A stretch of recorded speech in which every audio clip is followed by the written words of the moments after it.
it's a good day deal. Yeah, not so much. We are instead going to talk about Halloween. Dr. Eaton is a good day deal, folks. Nikki Eaton is with us today. Look at this. This is adorable. Oh, Can you get a close-up Dallas, of this? right? This is Dallas. Look at yes. Dallas with his little tongue hanging out. Yeah. Can you look over here, Dallas? Go ahead, Dallas. Oh, look how cute you are. It turns out Dallas got a pretty good deal. Yes, yes. So Dallas was going to be euthanized, and we took him in. He's about 7 years old, so he's a little bit older, and his tongue sticks out because we actually had to pull all of his teeth except 4.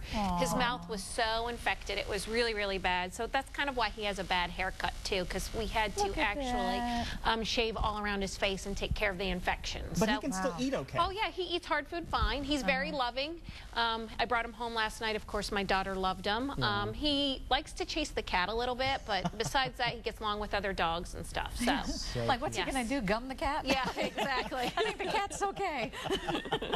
Well, let's talk a little bit about Halloween, which is why you're here. Yes. You know, I think a lot of people forget that Halloween can be a very stressful time for pets. It is very stressful for them. And for a lot of reasons. Yes, because kids are coming to the doorbell's ringing constantly, ding dong, and then they're wearing these weird things that they only see, you know, once a year. Right. So it can be very stressful for them. Let's talk about the costume that he's wearing. Yes. This should be okay for him, but what things are not good for dogs? So some dogs don't like costumes at all. So you really have to see the dog. Like, we have all these costumes here this morning, and I had no idea if he was going to be okay with this or not, because I don't really have any history on him. So I slowly put the costume on him, and he's had it on for the past hour, and it hasn't bothered him at all.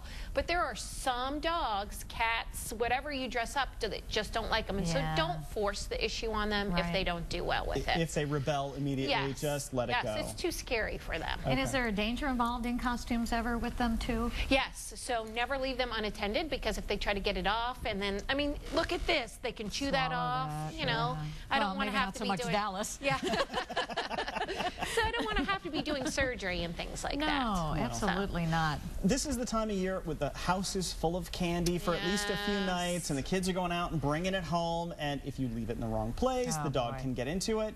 Are there things that we can do to make sure that, one, the dog is okay with that, and two, are there things that they can eat and things they can't eat? Well, I'm going to say that they can't eat anything. Anything, okay. I'm going to say just anything. And we know, I mean, we always bring this up, chocolate. Don't let them get around the chocolate. But you have to remember, too, in gum, there's xylitol. And that's very, very poisonous to dogs. Oh, wow. Really? So you it's do okay not for want humans, them. but not for dogs. No, it's not at all, and can cause severe kidney damage. So we want them to stay away from all the candy.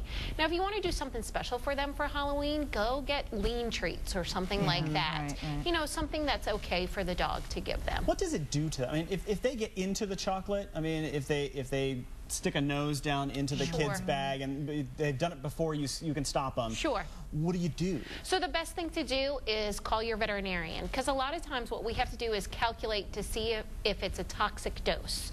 So dark chocolate is more toxic than milk chocolate than white chocolate. So kind of imagine that spectrum. And what is in it that makes it more toxic? You know, it's the caffeine, the theobromine. Okay. So what happens is it causes them to some dogs to go into cardiac arrest when they get too much. Really? So it causes their heartbeat just to go really, really fast. So what we have to do as veterinarians, if they do have a toxic dose, is put them in the hospital, we put them on fluids, and we watch their heart rate very closely. And then we give them medication depending on where that heart rate is. Slow it down a little bit. Yes, exactly. That's scary. It is and then very. The gum, obviously an issue. But I think what happens is, you know, the kids are excited. They come in, they throw the bag on the ground. Yes. And you totally forget about that. Yes. So it's up to the parents. So yeah, pick that bag up and, you know, put it up.